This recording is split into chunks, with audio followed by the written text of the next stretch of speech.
At about 11:38 a.m., we were dispatched with a large complement of resources from numerous cities to a person who reportedly fell 100 feet into a hole at a construction site.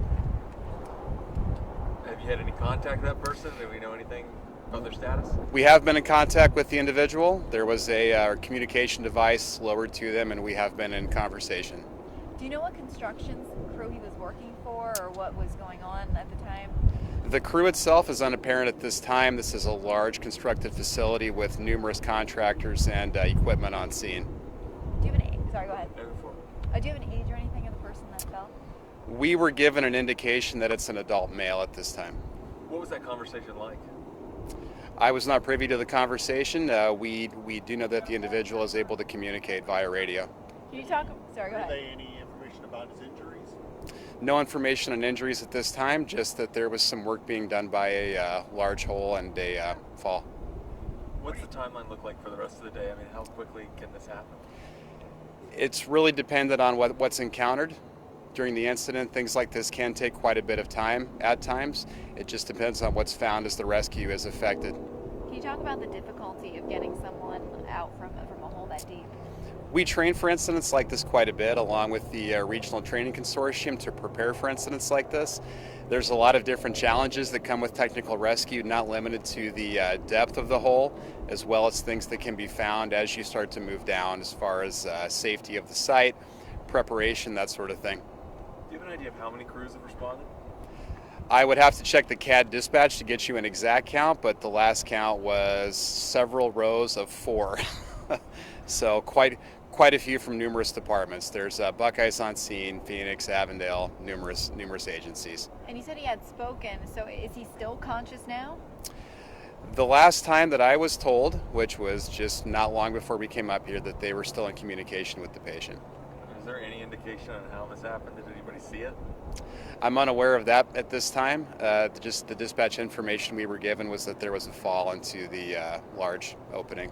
So what kind of steps are we going through to get this person out now? Initially, technical rescue incidents involve a lot of different steps, and we're in the evaluation phase right now and moving into rescue mode. Initially, we like to evaluate the scene, take a look around the opening or enclosure to determine what the unique needs are for the incident, not limited to the depth that we'll need to travel and the equipment that we'll need to effect a rescue.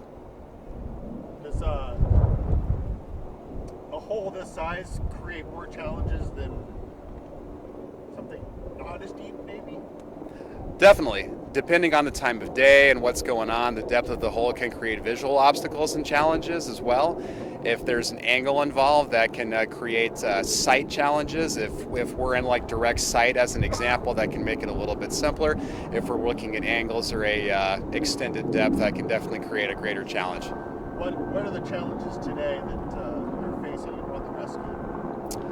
We're still in evaluation mode before we proceed into rescue mode, so those challenges are unapparent at this time. We just have the experts evaluating and checking it out. Do you know what the hole is going to be used for? The initial intelligence was that the hole is going to be used in a dry well capacity for flood control, water mitigation, things like that. And at this point, you don't have like the extent of his injuries, I imagine. Not at this time. Anything else we should have asked you that we didn't? Anything else you can share? Not that I can think of. How labor intensive it is to be on a scene for hours and then going through the evaluation stage and then Oh, of course. As I was saying earlier, we do a lot of training to prepare for events like this. Fortunately, here in the Phoenix Metro, we have a regional training group. Different departments get together and prepare for events like this a lot. So when we get together on scene, it's nothing new for us. It's things that we've practiced. It's extremely labor intensive. Again, there's multiple units here from multiple agencies just to effect a rescue of one individual. We take instances like this very seriously due to the numerous considerations that are involved, not limited to scene safety for our personnel, as well as the ultimate goal here, and that's to effect a rescue. Thank you for your time. No, thank you. Thank you for that. Anything else you'd like to say? Not at this time.